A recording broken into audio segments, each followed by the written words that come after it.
O rei Salomão, em Provérbios 31, versículo 10 e seguintes, diz assim: uma esposa exemplar, feliz quem a encontrar, é muito mais valiosa que os rubis. Seu marido tem plena confiança nela e nunca lhe falta coisa alguma. Ela só faz o bem e nunca o mal todos os dias da sua vida. Escolhe a lã e o linho e com prazer trabalha com as mãos. Como os navios mercantes, ela traz de longe as suas provisões. Antes de clarear o dia, ela se levanta, prepara comida para todos os da casa e dá tarefas às suas servas. Ela avalia um campo e o compra. Com o que ganha, planta uma vinha. Entrega-se com vontade ao seu trabalho. Seus braços são fortes e vigorosos. Administra bem o seu comércio lucrativo e a sua lâmpada fica acesa durante a noite. Nas mãos, segura o fuso e com os dedos toca a roca. Acolhe os necessitados e estende a mão aos pobres. Não teme por seus familiares quando chega a neve, pois todos eles vestem agasalhos puros. Faz cobertas para sua casa, veste-se de linho fino e de púrpura. Seu marido é respeitado na porta da cidade, onde toma assento entre as autoridades de sua terra. Ela faz vestes de linho e as vende, fornece cinto aos comerciantes, reveste de força e dignidade, sorri diante do futuro, fala com sabedoria, ensina com amor, cuida dos negócios da casa e não dá lugar à preguiça. Os seus filhos se levantam e a elogiam. Seu marido também a elogia, dizendo: muitas mulheres são exemplares, mas você supera a todas. A beleza é enganosa e a sua formosura é passageira, mas a mulher que teme o Senhor será para sempre elogiada. Que ela receba a recompensa merecida e as suas obras sejam elogiadas na porta da cidade. Eu sou o pastor Alan. Hoje é mais uma Quinta Teológica, essa vez especial pelo Dia das Mulheres, e hoje nós vamos conversar com a pastora Fabíola.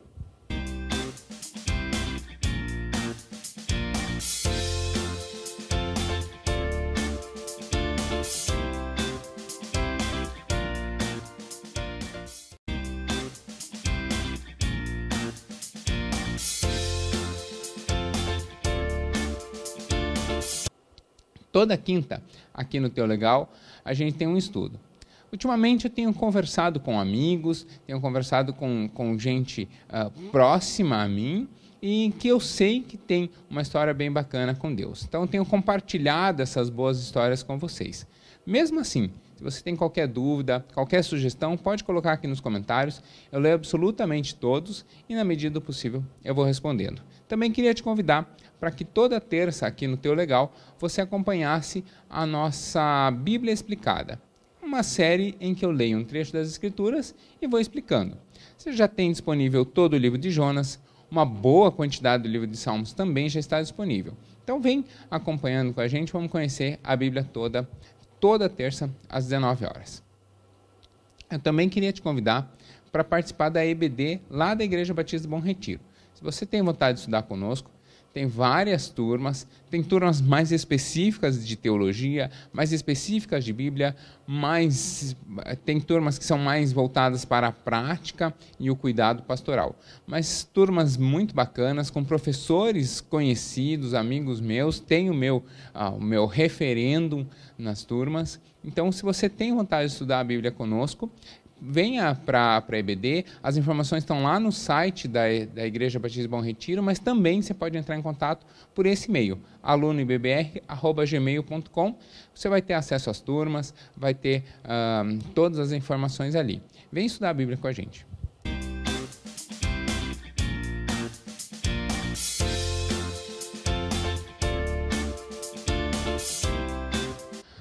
Jesus andava com muitas mulheres. Ao ressuscitar, aparece primeiramente para mulheres. As mulheres exercem um papel significativo em toda a história do cristianismo. Mesmo no Antigo Testamento, Deus nunca subjugou ou desvalorizou a mulher. Muito pelo contrário. Mas para falar sobre mulheres, sobre o ministério feminino, eu chamei alguém que sabe muito mais sobre o assunto do que eu. Eu chamei hoje a pastora Fabíola. Tudo bem com a senhora? Tudo bem, pastor. Obrigada pelo convite, pelo carinho, um grande prazer, uma alegria estar aqui hoje, nesse dia em que comemoramos o Dia Internacional da Mulher, para falar para as mulheres, e não só para as mulheres, né, para todos aqueles que vão nos assistir também. Eu vou, talvez você ache estranho, mas eu vou chamar a pastora Fabíola de você, porque ela é minha amiga já faz um bom tempo. Isso, foi meu professor na faculdade, então... E ela é pastora batista, tem desenvolvido seu ministério de forma significativa junto com mulheres, mas ela não é nem a primeira pastora batista do Brasil, nem do Paraná. Nós temos outras representantes também. Nós nos conhecemos, como ela disse, antes mesmo deles chegarem na EBBR, mas o que eu conheço da pastora Fabíola é que ela sempre foi assim, uma pessoa muito agradável de conversar, sempre muito sorridente, muito sábia, alguém com grande discernimento espiritual e sempre voltada para as coisas de Deus. Hoje nós vamos conhecer um pouco mais da sua vida e como ela se torna a pastora Fabíola. Então, pastora Fabíola, a gente começa hoje querendo saber da sua conversão. Como foi a sua conversão? Então, eu me converti no ano de 1995. Eu já era casada, já tinha minha filha Natália com uns 3 aninhos. E eu estava grávida já do Arthur. E eu vim de um contexto familiar onde eu recebia muitas informações da parte religiosa e espiritual. Aquela confusão, aquele sincretismo. A gente faz tudo um pouco, todos os caminhos levam a Deus, né? Claro que era um lar católico. Eu fui batizada, eu fiz comunhão, não cheguei a crismar, casei numa igreja católica.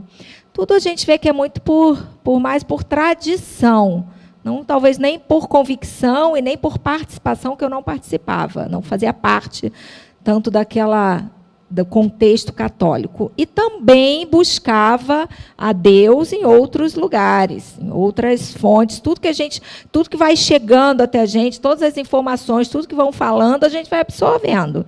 E a gente vai indo de uma forma muito curiosa, moderno, está na moda. Tinha coisa que estava até na moda, né? Então a gente vai.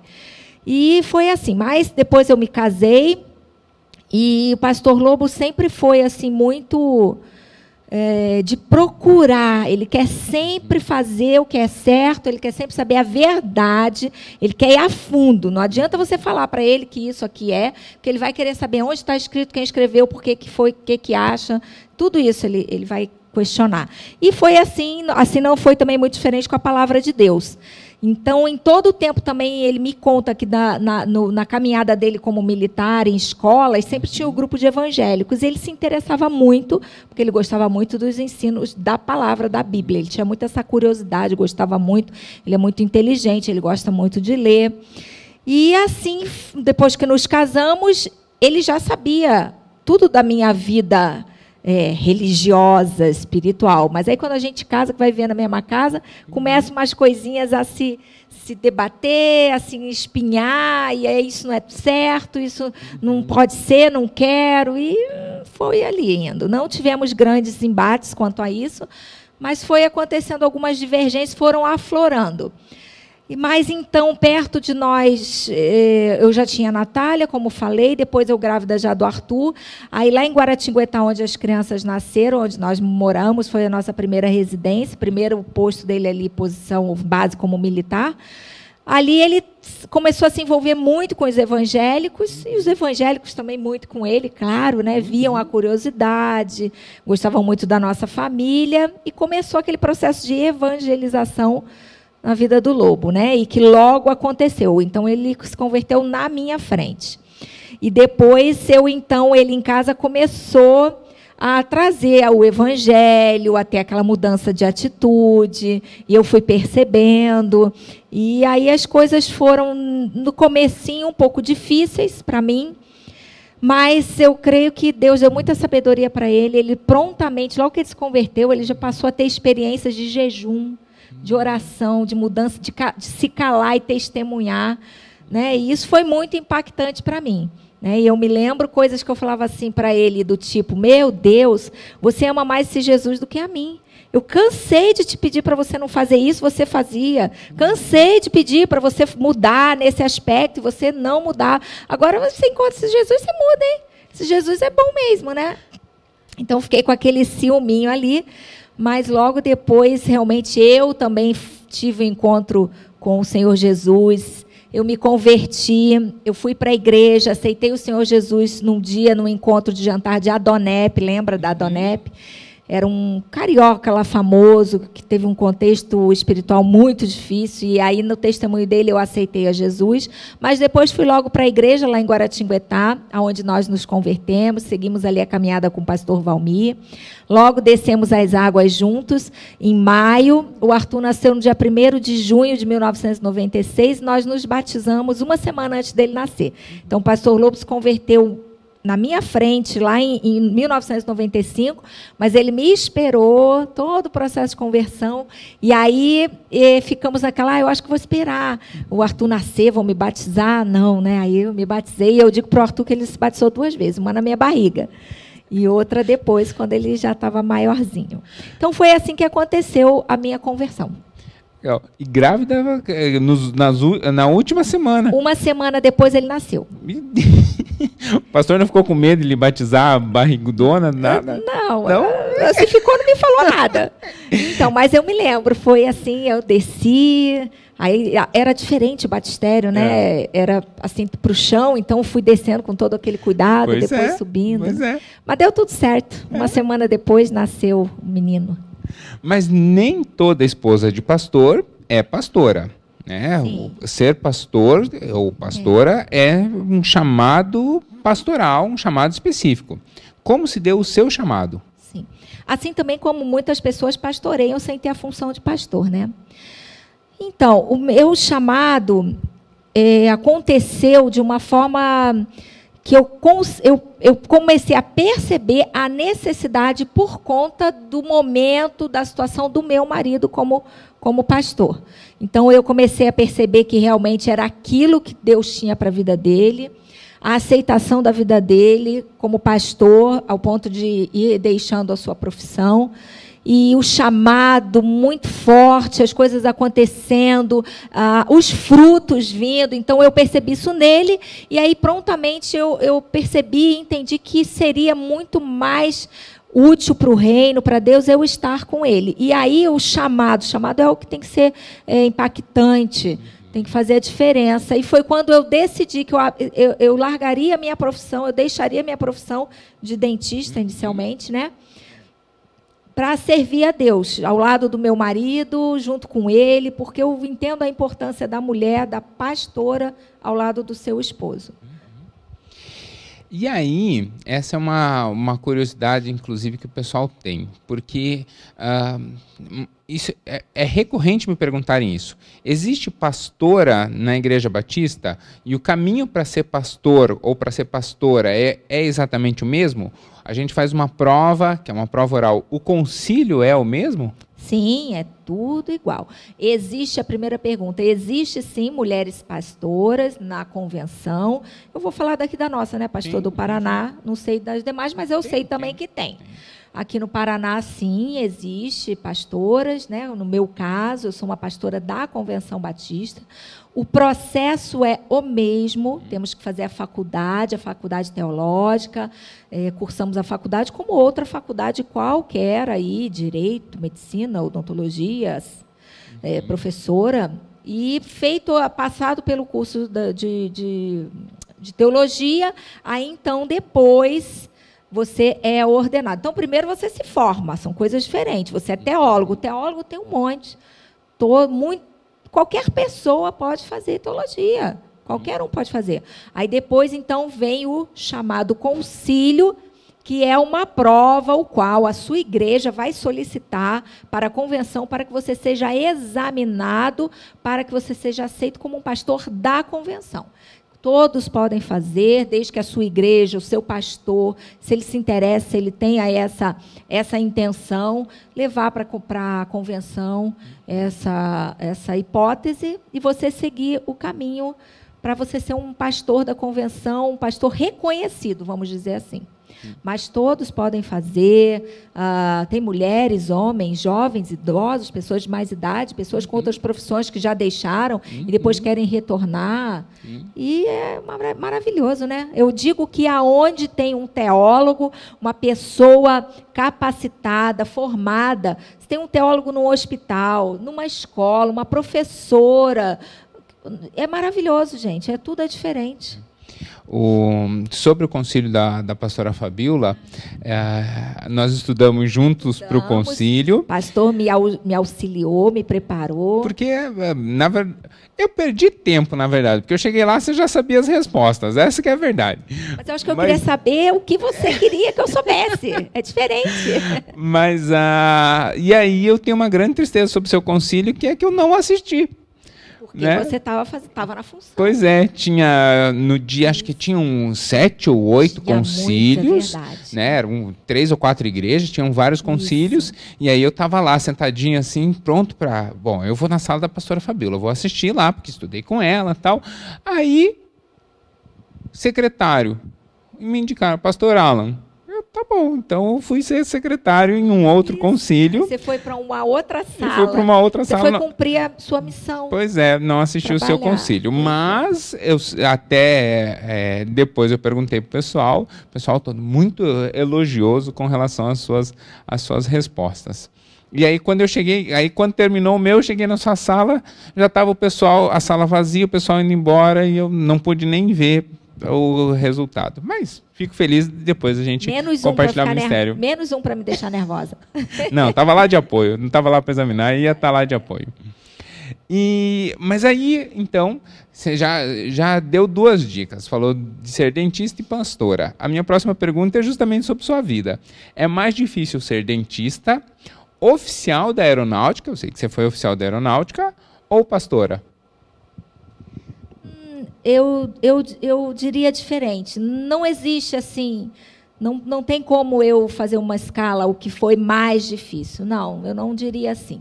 São situações diferentes, funções diferentes, né? Então, eu como dentista, que foi a minha primeira profissão, eu sempre gostei muito da odontologia, eu fiz por escolha, amei o tempo que trabalhei, amava o que eu fazia.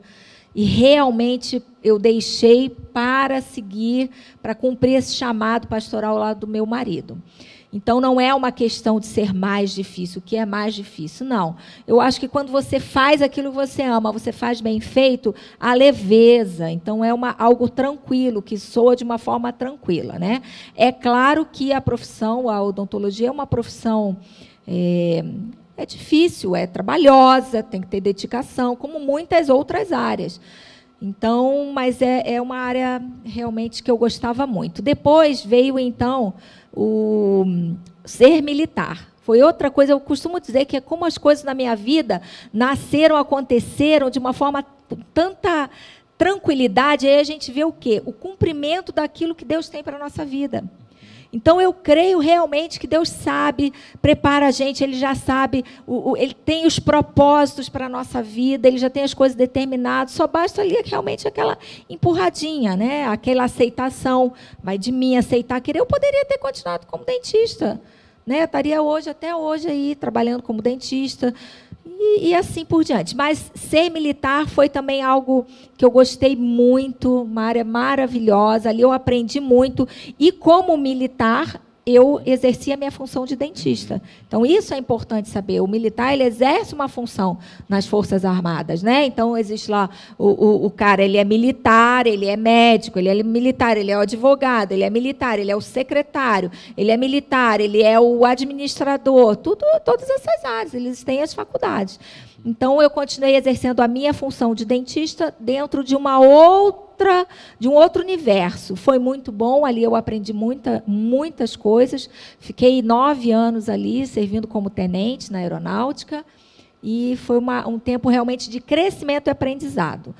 E depois, como o que é mais difícil ser pastora, também é algo que é muito gratificante quando a gente sabe que tem esse chamado, que tem realmente essa convicção que é Deus que está te chamando, então você consegue exercer com muita tranquilidade. Não tem peso. As coisas, quando você quer fazer coisas que realmente não são coisas que são desejo do seu coração, são coisas que Deus determina, te chama para fazer, aí elas ficam pesadas, ficam trabalhosas, ficam cansativas, você não vê crescer, não vê deslanchar, não vê acontecer, porque não há ali esse entendimento. Então, acho que o entendimento do seu coração com o coração de Deus, essa união, isso aí faz com que as coisas aconteçam.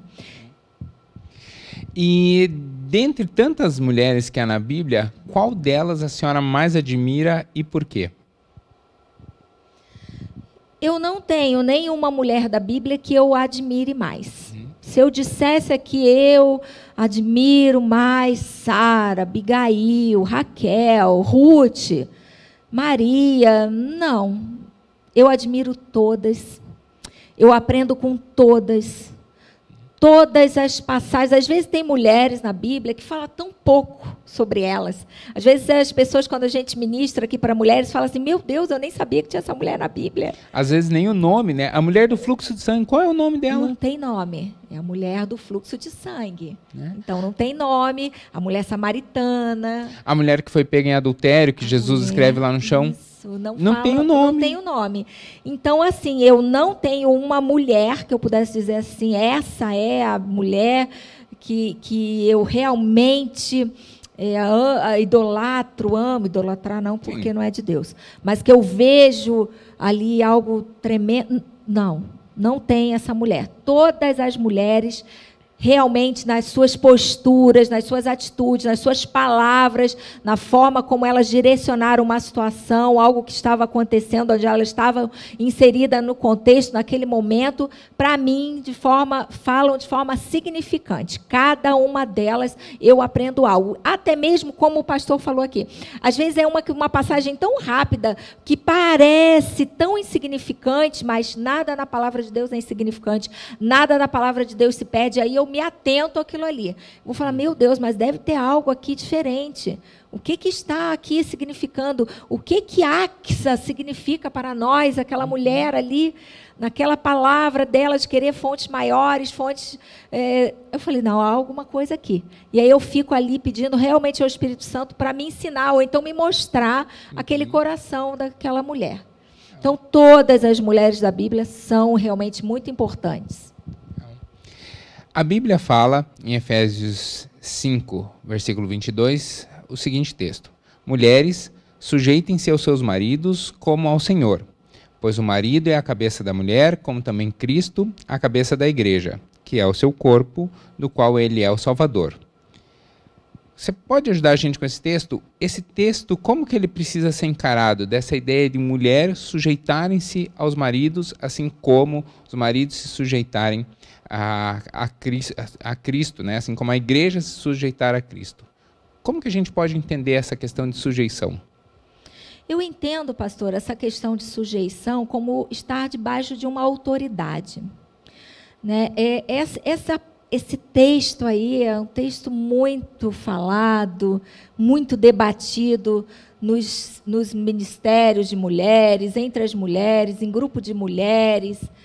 Mulheres que realmente se rebelam, não querem, não aceitam essa palavra sujeitar. Talvez seja uma questão de semântica, né? De entendimento. Mas o que nós precisamos entender é que quando as mulheres elas têm um encontro com o Senhor Jesus, tudo tem que ser novo na nossa vida. Talvez existam outras palavras também na Bíblia que não soa bem, não cai bem. Mas a gente simplesmente não fica presa àquilo. Mas quando se trata de sujeição, homem e mulher, o negócio fica ali. Parece que fica amassando aquele barro. Fica pisando em cima, marchando, como a gente diz lá no meio militar, marchando sem sair do lugar, amassando barro. Não sai, fica naquilo ali, gera aquele ranço. Preocupações tolas, bobagem. Mulheres, não se preocupem com isso. Se preocupem somente em fazer, em cumprir aquilo que a palavra diz. Mulheres, sujeitai-vos. Eu penso, quando eu olho para esse termo, eu penso em estar debaixo da proteção do meu marido. Eu acho isso tão gostoso, tão maravilhoso. Imagina você, o seu marido, seu esposo, aí quem tem, ou se você não tem, o pai também ele exerceu essa função, né, de ser cabeça na casa, uma autoridade, de você estar protegida. Isso é maravilhoso, é como as mães que protegem os seus filhos, de se sujeitar. E ainda mais, olha, quando fala a comparação, vocês homens sujeitai-vos a Deus. Nós temos que nos sujeitar a Deus também. Então, Deus é o nosso guarda-chuva de proteção. E ali estão os maridos, os homens, os cabeças dos lares, os sacerdotes dos lares. E debaixo dele está o guarda-chuva de proteção para nós, mulheres, a família, os filhos. E isso é maravilhoso. A gente tem falado tanto, não só aqui, mas eu tenho escutado, eu escuto em outras igrejas, outras mulheres, outras pastoras, outras líderes ministeriais, ensinando a mulheres a querer estar debaixo desse guarda-chuva de proteção. Isso é maravilhoso. Isso traz descanso. Traz descanso, é o contrário daquilo que vocês pensam. Muitas mulheres pensam que isso vai trazer peso, vai trazer jugo. Se ocorrer, que pode sim ocorrer, são casos isolados, disfuncionais, famílias, casais desestruturados que precisam ser cuidados, observados e com uma outra forma, buscar uma outra forma de ajuda. Precisa sim, porque, inclusive, eu acho que tudo isso aconteceu também, pastor, por causa do tempo que nós vivemos lá atrás, um tempo em que a mulher era muito oprimida, não era a autoridade, era o autoritarismo sobre a mulher. E aí ela se sentiu muito acuada e, de repente, veio aquela outra onda de feminismo que levou a mulher para um outro extremo, né? E aí ficou tudo muito desequilibrado na cabeça da mulher. Uma hora querem reprimir a mulher, aí daqui a pouco ela mesma quer se liberar. E aí ela foge daquele princípio de estar debaixo de uma autoridade e que ela é muito boa, é uma autoridade protetiva para vocês, mulheres. A senhora tocou num ponto muito legal na sua resposta, que fala assim, se os papéis não estão sendo exercidos, há uma disfuncionalidade. E aí cabe à mulher também procurar ajuda, né, sem problema nenhum. Mas acho que é importante a gente salientar que se há uma disfuncionalidade, se o homem não exerce o seu papel, o pecado é dele. Sim. Então, a mulher pode procurar ajuda, aliás, não pode, deve procurar ajuda, mas ela deve fazer isso com a sua consciência, com a sua alma tranquila, de que o pecado, numa situação disfuncional dessa, é dele e não dela. Sim, sim. Né? E procurar ajuda, eu acho que esse é também o papel da mulher e da esposa, ver que o marido não está conseguindo desempenhar o papel dele, o papel que Cristo tem para ele como homem, como sacerdote, como líder do lar, ajudar e buscar ajuda correta. Ajuda na fonte correta, quem realmente vai ajudar. Não vai buscar ajuda na amiga, no vizinho, na amiga de célula, na colega. Não, buscar ajuda quem realmente vai promover ajuda naquele momento, naquela situação. É aí que isso piora mais ainda os relacionamentos. Quer dizer, o casal já não está legal, já não está vivendo um momento legal ali na vida. Ainda vai buscar uma ajuda que não está especializada, não tem a visão de Cristo. Aí traz para dentro mais veneno, mais complicação e vai cada vez mais piorando, deteriorando o relacionamento marido e esposa.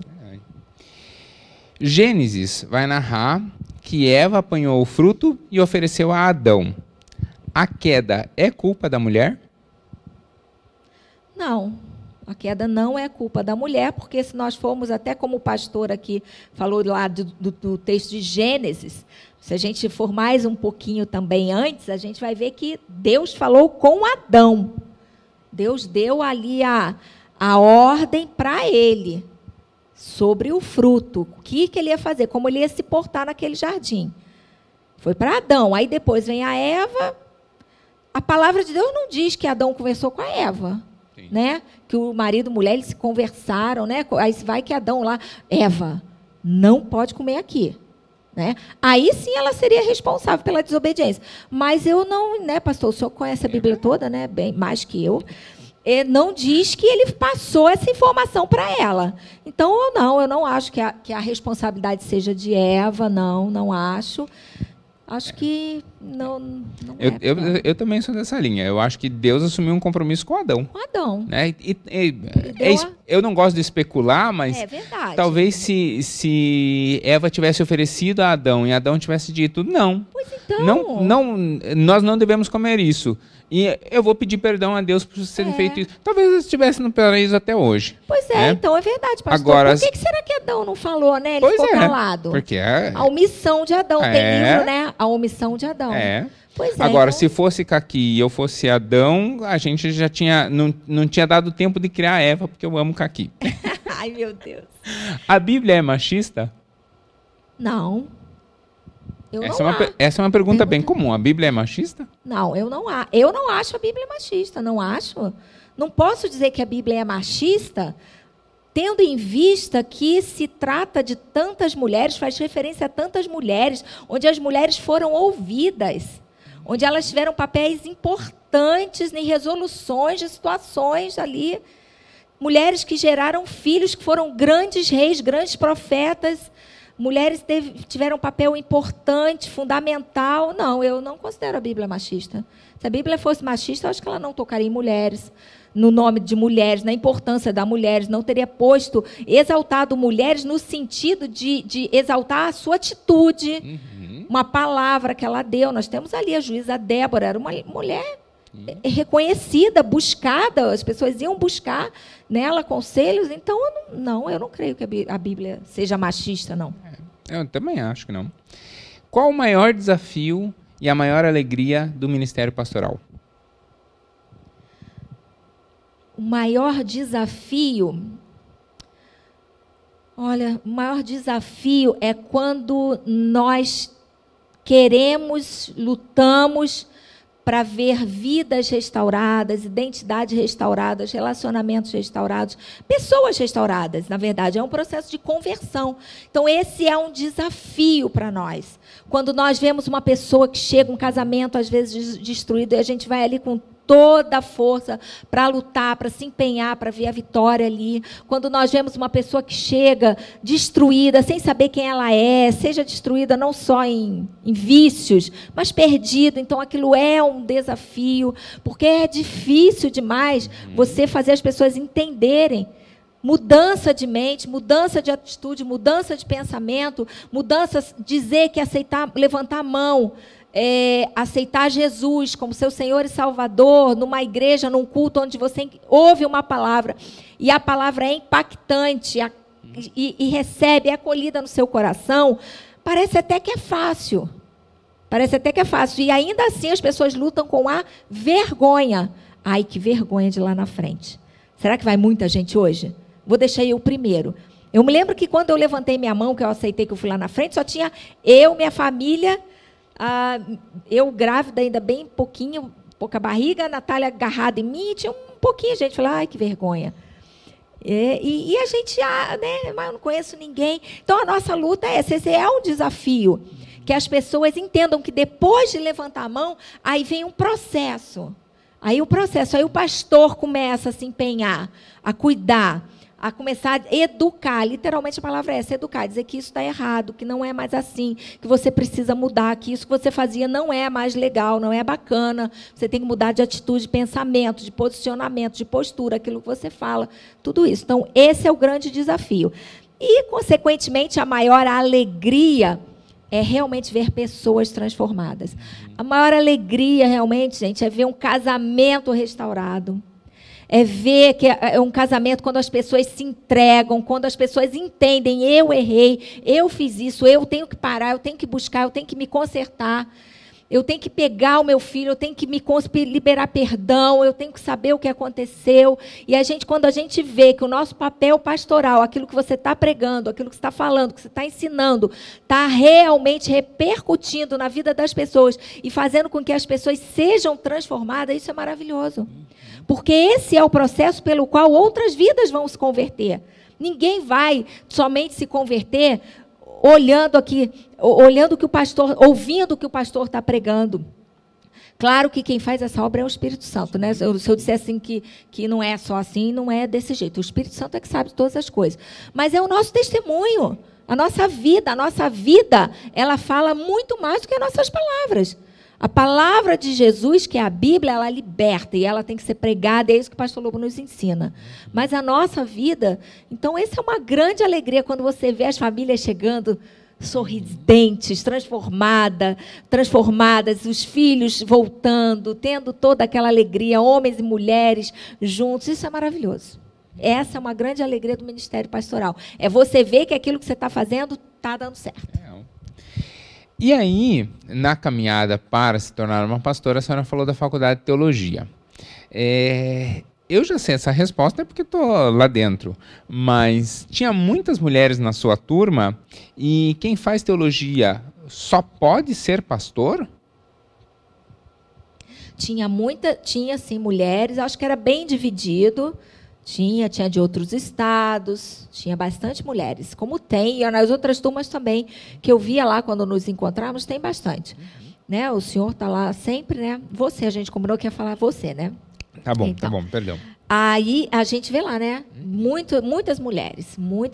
Então, muitas mulheres têm procurado a faculdade de teologia.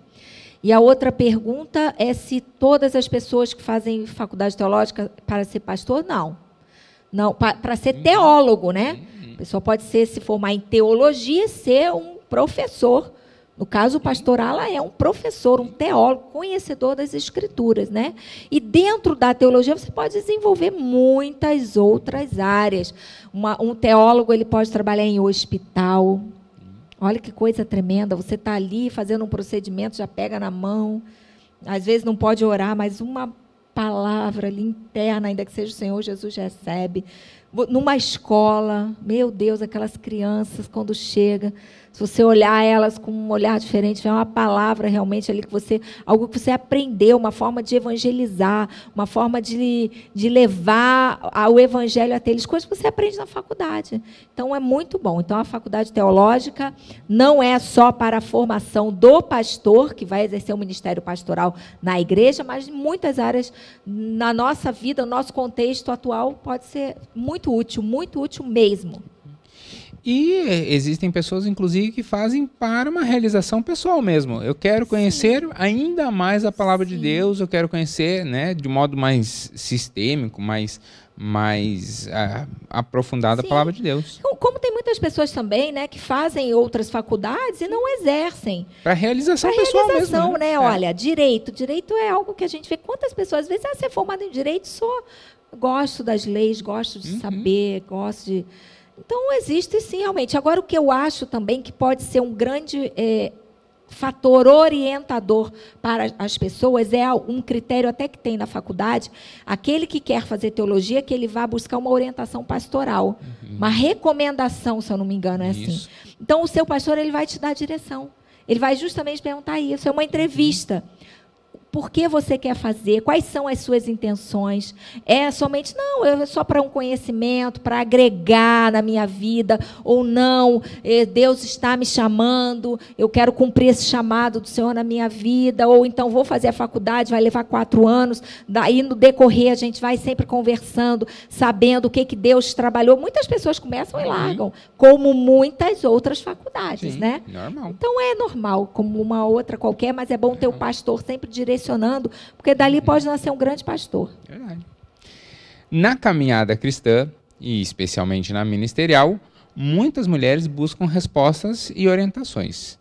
E aí muito do seu trabalho é justamente dar orientação e responder muitas questões de mulheres. Aí, às vezes, eu acompanho suas lives e vejo. Tem umas perguntas assim que eu vejo. Às vezes está lá, a pastora Fabíola, o pastor Lobo comentando. Eu acho que você nem reparou nisso. Às vezes a mulher faz uma pergunta e fala assim, essa daqui é uma boa para uma mulher responder. E aí, dali a pouco, a pastora Fabíola, então, essa tarará, tarará, tarará, e você responde. Eu fico ali tentando, é difícil, né? Porque aparecem muitos e tal, às vezes acaba escapando. Mas na sua experiência, qual é a maior lacuna, o maior campo de dificuldade das mulheres com relação à vida cristã e por que essa é a maior dificuldade que elas têm? Eu acho que a maior dificuldade justamente é algo que a gente já respondeu lá atrás, que é a submissão. É algo muito difícil. essa palavra não soa bem para as mulheres, elas não entendem, algumas mulheres não entendem, é difícil, e eu vejo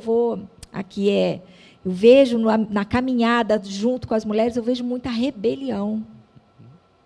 A rebelião. Então, mulheres, não deixe a rebelião, a rebeldia achar acolhida no seu coração. Não deixe, isso não é bom. E em outras áreas também. Eu vejo a mulher, quando ela... A gente está falando de mulher, né? É chato, parece até que eu fico só falando de mulher. Mas tem em todas as outras áreas. Quando a pessoa tem a rebeldia realmente no seu coração, ela tem em todas as áreas. Seja com o seu chefe, com o seu pastor, com o seu líder de célula, com tudo. Todo lugar, nada nunca está bom. Aí a gente vê que aquela rebeldia é algo que está na natureza dela e precisa ser trabalhado como um pecado e grave. Mas existe algumas vezes uma rebeldia, uma rebelião momentânea. Não está passando um momento legal no seu trabalho, seja no seu grupo, na sua célula, na sua igreja, ali ela desenvolve aquela característica ali, a gente vê que é algo bem pontual, né? E aí a gente também tem como cuidar isso. O problema é você ver como você vai reagir àquilo ali. Nós temos problemas de diversas naturezas no nosso trabalho, para quem trabalha fora, com o chefe. Gente, quem nunca teve problema com o chefe? Quem nunca teve, não concordava com muitas coisas que ele fazia? Ou seja, na sua célula, quantas pessoas às vezes vão na célula, a gente escuta. Gente, a gente só precisa aprender que a rebelião é como um pecado de feitiçaria, diz isso lá na palavra do Senhor, lá em Deuteronômio, faz essa comparação terrível. E feitiçaria é manipulação de mundo espiritual, e ali um contexto é mundo espiritual de trevas. Você não pode deixar e achar acolhida no seu coração nada de rebelião, nada de rejeição. Então, conserta rápido. Então, mulheres têm essa lacuna, eu acho que essa é a grande dificuldade. Dificuldade de lidar com as mulheres é nessa área aí. E aí... Nós também, né, porque, né, pastor, porque o feminismo atrapalhou muito. Atrapalhou muito, veio trazendo contextos completamente antibíblicos. E que nem é a hora de tocar nisso aqui agora, né? Mas todos nós lembramos, quem estudou a história lembra como foi. Foi completamente antibíblico. Então, não cabe mais nos dias de hoje a gente fazer nenhum apontamento de feminismo. Nada sobre isso. Porque também, se você for conversar com uma feminista, ela é bem oportunista também, né? O feminismo, para ela pega porque ela quer. Porque na hora ela tiver que trocar o pneu, ela tem que chamar um homem. Eu, pelo menos, não troco pneu, não estou querendo, né?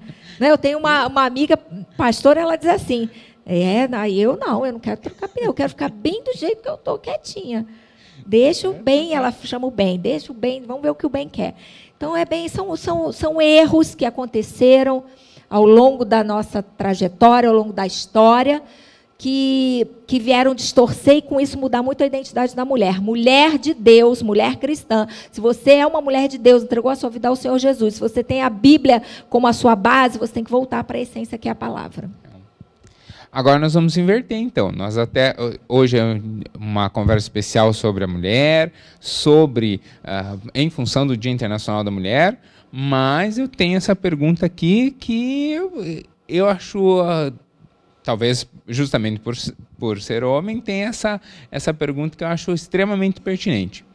Que lição, instrução ou puxão de orelha uma pastora direcionaria a um homem ou aos homens que nos acompanham hoje?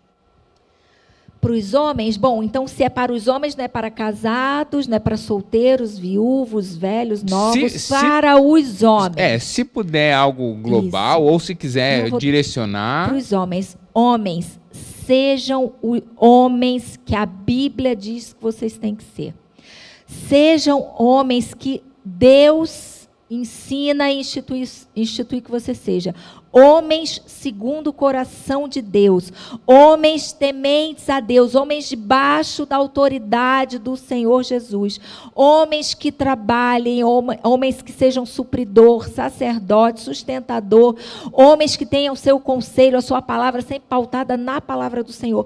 Porque se vocês forem homens assim, aí vocês vão ser homens casados de Deus, vocês vão ser pais, vocês vão ser chefes, líderes, ou empregados, ou empregadores. Aonde quer que vocês estejam, vocês vão exercer realmente o sacerdócio masculino, o papel de homem, exatamente como aquilo que Deus quer para vocês.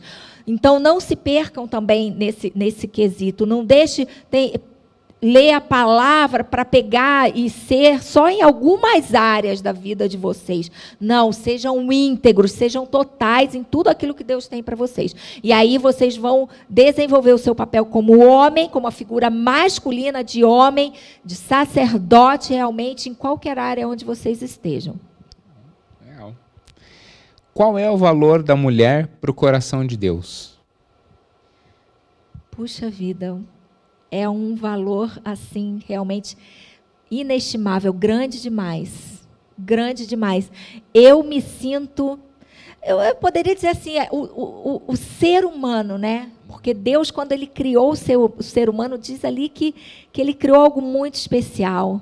A identidade, a semelhança de Cristo. Mas já que é para mulheres, é um papel muito valoroso demais. Tem um alto, não é nem preço, é um alto valor realmente, uma consideração. Eu me sinto tão amada. Agora você me fez essa pergunta, qual o valor? Eu estou olhando Deus me amando de uma forma tão grande. A mim hoje, e as mulheres, vocês que estão em casa, pode ser que você esteja aí pensando, mas a minha vida, que amor é esse? Olha o que eu estou passando, olha esse problema, olha isso, olha o marido, o casamento, sei o que, tal, o trabalho, o dinheiro. Não. Deus ama vocês, Deus nos ama, e Deus ama a todos, ama você. Como homem, a todos os homens também que possam estar nos assistindo, porque somos criaturas perfeitas, feitas por Deus. E você, mulher, tem um alto valor, um valor inestimável. Você é uma pedra preciosa, linda aos olhos do Pai. E o Pai ama você e Ele vê todas as coisas. Todos os momentos que a gente passa...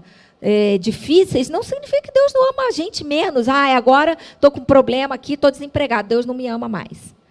Nossa, agora aí, meu filho e tal, Deus não me ama. Então, Deus ama a gente sempre, o nosso valor é o mesmo sempre. E eu acho até que tem momentos que até mais. Sabe um pai e uma mãe, que quando um filho está doente, parece que a gente ama mais, né? Parece que a gente quer pegar, quer trazer para o colo, debaixo da asa. É assim, é simples assim. Deus nos ama, nosso valor é grande. Quando nós olhamos para Provérbios 31:11 e os versos seguintes, ali Salomão vai nos falar sobre a mulher virtuosa. É inclusive o texto da nossa abertura aqui. Então, ele vai dar uma série de características tal. E características algumas bastante estranhas para a mulher de hoje em dia. Que características uma mulher virtuosa teria se esse texto fosse escrito hoje? Hoje, realmente, o texto, né, ele fala ali as palavras, às vezes, parece que não se adequam. Faz casacos de lã e púrpura. Exatamente. Né? Então, parece que não se adequa mais a hoje, porque hoje só quem é costureira que confecciona casacos. Tem lá de plantar uma vinha. Sim, compra área e planta vinha. Eu tenho a impressão que é uma plantação, fez um quintal assim. Tem muitas mulheres que plantam, né? Aliás, voltaram a plantar. Você entra nos mercados, tem até as mudinhas. Sim. Coentro, salsinha, e as mulheres estão levando para casa para plantar. Mas eu vejo como características principais dessa mulher virtuosa, uma mulher sustentadora da sua casa, das necessidades do seu marido, das necessidades do seu filho, uma mulher atenta. A mulher virtuosa, ela está atenta.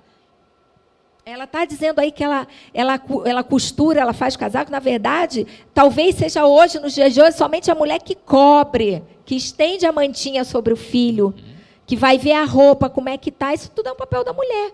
Então, é uma mulher que sustenta, é uma mulher que supre, é uma mulher que sabe o que tem na sua geladeira, nas suas despensas. Hoje em dia, a gente liga iFood, né? A despensa não tem nada, vão para o iFood. Quando pode, quando tem. Mas... muitas também já não fazem porque deixaram de fazer. Deixaram, não tem nada em casa, não consegue administrar a casa, não vê o que tem, o que está faltando, o que o filho precisa, o que ele gosta, o que gosta de comer. Gente, e aí isso é o papel dessa mulher virtuosa, é justamente esse, suprir. A mulher virtuosa nos dias de hoje, ela tem o controle. Olha aí, já que vocês gostam de controle, da palavra controle, você tem que ter o controle do funcionamento da sua casa. Saber o que tem na geladeira, o que vai tirar para o almoço de amanhã, se não tem, vai providenciar. Se não tem dinheiro, vai começar a orar, vai juntar com o marido para orar. Vai ver como é que os filhos estão, vai ver a lição de casa. Vai sentar, vai ensinar, vai ajudar. Não sei, vou procurar alguém que me ajude, porque eles têm que estudar. Vamos ver o banho, supervisionar, tomou banho, escovou o dente, porque são coisas que a mulher... Olha, isso é o controle que você tem que ter na sua casa. Aí o marido chegou, você tem que cuidar o quê? Como é que ele está? Como é que ele chegou? Como é que está o coração dele? Não é só, às vezes, servir uma janta, largar uma janta em cima da mesa, mas não olhar nos olhos, não saber como é que está o coração. Por isso que a palavra de Deus, a experiência, a mesa nos ensina a sentar à mesa para juntar, para estar juntos, para olhar um nos olhos do outro. E tem momentos que a gente passa nesse mundo aí, trazendo essa mulher virtuosa para hoje, a modernidade, o mundo atual, que as coisas estão diferentes. É um trabalhando, os filhos na faculdade, estudando. Eu me lembro quando a minha filha passou para a faculdade à noite. Para nós foi algo muito diferente. A gente criou no coração assim, não, vamos ver se no próximo semestre ela consegue mudar. Porque a gente tinha na cabeça que a noite é horário, passou das 7, já está todo mundo em casa. Tudo bem que foi o inglês, voltou, foi para lá, para cá, já estamos ali. Mas isso não aconteceu, ela ficou os 5 anos à noite. E aí essa mulher sábia, virtuosa, você tem que readaptar todo o contexto do seu dia a dia, da rotina da sua casa, para você continuar sendo essa mulher e você continuar cuidando da sua filha, saber onde ela foi, como ela chegou, como ela tá, como é que está o coração dela, não deixar os distanciamentos. Então, mulher virtuosa aí de Provérbios 31, é sim uma mulher que não mudou, não passou, não ficou para trás, mas é uma mulher que nós podemos adequar ela para os dias de hoje. Adequar, não é mudar não, hein? Não é mudar, não, isso já não é mais, já não serve mais, não. Somente fazer as alterações para os nossos dias de hoje. As ações mudaram, mas os valores ainda são os mesmos. Os mesmos sempre, os mesmos. E aí, dentro da sua trajetória como esposa, uma dos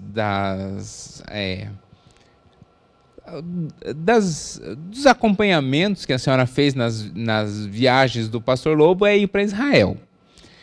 Como foi a sua primeira viagem a Israel? Como é chegar em Israel pela primeira vez? Primeiro a gente vai para Israel, a gente já vai gerando, desde quando você começa a se preparar para isso, você já vai gerando muita expectativa no seu coração. A gente faz aquelas campanhas de leitura da Bíblia, que a gente lê a Bíblia, mas aí você começa realmente a voltar para a parte histórica, para entender, para lembrar, porque vai chegar lá, vai vir um monte de informação, você precisa estar situado, né? Mas quando você realmente chega lá, é algo impactante. Eu não sou, assim, uma pessoa muito emotiva, não sou. Mas quando entra ali, geralmente, dependendo do horário, a gente entrou à noite, o ônibus entra, né?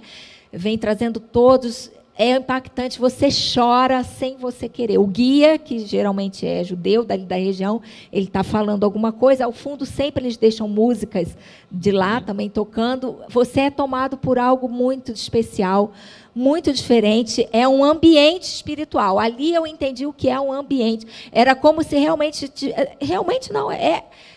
estamos pisando na Terra Santa. Ali onde Jesus andou, é sobrenatural, nosso coração se inunda. E aí depois que você entra, que você chora todos os dias. Todos os dias, cada lugar, quando você mergulha nas Escrituras, a palavra de Deus ela fica em 3D assim na tua frente, e você está fazendo tudo aquilo ali. Quando você faz o caminho da Via Dolorosa, você sente de chorar, tudo é diferente. É maravilhoso, realmente é uma das viagens mais fantásticas que eu recomendo a todos. Se você puder escolher, aí, eu sei que tem muitas pessoas, eu queria conhecer Nova York, Paris, Praia, Cancún, México, sei lá. Mas eu acho que um cristão, você coloca aí na sua listinha, eu não quero morrer antes de ir a Israel. É muito importante. E várias vezes, pastor, depois nas outras caravanas que fomos, pessoas de idade. Né? E a gente fica preocupado com elas. Às vezes vai um filho, vai um neto, já foi neto, ajudando, a gente fica... Mas eles têm assim, eu quero ir porque... E depois eles voltam, eles falam assim, agora eu posso morrer. Sabe, engraçado, tipo assim, cumprir. e graças a Deus está tudo bem, né? Mas realmente eles têm razão.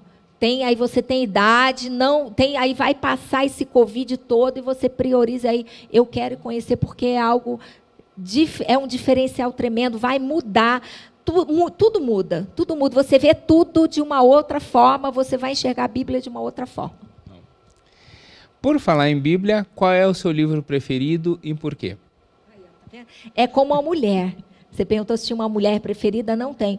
Eu também não tenho um livro preferido, que me chame mais atenção, que fale mais ao meu coração. Não tenho. A Bíblia toda, para mim, é muito importante. Eu gosto muito. Os capítulos, os livros, eles se completam, né? Eu gosto muito do Velho Testamento. Eu gosto, porque eu gosto de história. Eu gosto muito, eu entendo, eu mergulho, eu digo que eu mergulho no personagem, eu me reporto ali naquele momento, mas eu gosto de toda a Bíblia. Toda a Bíblia, não tem como eu falar que eu gosto mais de um livro especificamente. Tá bom. Agora vem a pergunta mais difícil, nós já estamos caminhando para o final, e essa é talvez a mais fácil ou a mais difícil? Que pergunta eu não lhe fiz, mas eu deveria ter feito? Ah, que pergunta. Você não me perguntou quem é o meu pastor. Quem é o seu pastor? Meu pastor é o pastor Lobo. É o seu pastor. Essa pergunta você não me fez, viu? Muitas pessoas, elas têm essa curiosidade de saber quem pastoreia o meu coração. Porque é assim, sabe, pastor Alan? Como se diz por aí, o médico, ele pode ser médico de todos lá. Às vezes, na família dele, às vezes ele não consegue exercer bem, né, dentro da sua casa. O pediatra, ele é pediatra para os outros. Para o filho, seria bom que fosse um outro pediatra. O psicólogo, ele é para os outros muito bem. Para dentro da sua casa, talvez ele precise chamar um colega, encaminhar para um colega. E aí, com o pastor, não é muito diferente. Fala assim, o pastor, ele pastoreia toda a igreja IBBR, mas quem... E o pastora Fabíola, quem é o seu pastor? Meu pastor é o pastor Lobo. Eu vejo no pastor Lobo, que por acaso é o meu marido, mas eu vejo nele o meu pastor. Porque, como sempre ele fala aqui no púlpito, nós somos os melhores amigos uns do outro. Nós realmente nos conhecemos no andar. Eu conheço o pastor Lobo no andar, no olhar. Eu conheço ele na forma como ele entra, eu já sei o que está acontecendo. E como mulher sábia, o meu papel sempre é o quê? Acomodar, apaziguar todas as coisas. Mas, apesar de tudo isso, porque quando nós vivemos em casa, na nossa intimidade, do nosso lar, como marido e esposa, isso não tira dele o papel dele ser o meu pastor. Porque o pastor Lobo, ele vive o que ele prega. Ele é desse jeito. Então, ele é o meu pastor, pastoreia o meu coração. Não tem absolutamente nada que eu não queira falar para ele, que eu esteja passando, que aconteceu, que eu esteja passando. Ele prontamente. Esse é o pastor. O pastor é aquela pessoa que você tem que chegar, aconteceu isso, pastor, essa pessoa, aconteceu isso, meu coração. Tem essa intimidade, saber a confiança, que dali vai ficar, que dali ele vai te dar uma palavra, que vai te encorajar, que vai gerar cura, que vai te ajudar. Então, ele é o meu pastor, é o meu marido, meu amado, meu amigo. Ai, até me engasguei. E aí, a gente sempre encerra com o convidado orando. Então, eu gostaria de pedir se a senhora pode orar pela gente. Então, vamos orar. Agradecer, pastor, foi uma bênção, viu? Muito boa essa entrevista, esse momento de estarmos aqui falando para mulheres, de mulheres, sobre mulheres. E que vocês, mulheres, aí não percam essa essência, não percam aquilo que Deus tem na palavra dele para vocês, mulheres. Porque nós precisamos saber que a palavra de Deus, ela é a verdade, ela é adequada sempre em toda a época, as ocasiões e para qualquer pessoa, e ela vai suprir. Então, não existe assim, essa é para mim, essa é para outro, não para ele, serve para mim, não. Não, a palavra de Deus é para todos, é para você que está aí na sua casa, nos assistindo, independente do momento que você esteja passando. Amém? Então, vamos orar? Posso orar? Feche seus olhos, vocês que nos assistem, mulheres aí na sua casa. Quero orar por vocês. Pai, em nome do teu Filho Jesus, Senhor, eu quero colocar agora a vida de cada mulher nas tuas mãos. Senhor, agradecer pela vida delas. Muito obrigada, Deus, que As mulheres, Senhor, nasceram no seu coração. O Senhor ama as mulheres. E que cada mulher agora na sua casa, aonde quer que estejam, assistindo agora, que elas sintam o toque do Senhor, do Teu Espírito Santo, que o Senhor esteja entrando na vida delas, na casa delas, fazendo tudo novo, tirando tudo aquilo que não venha do Senhor.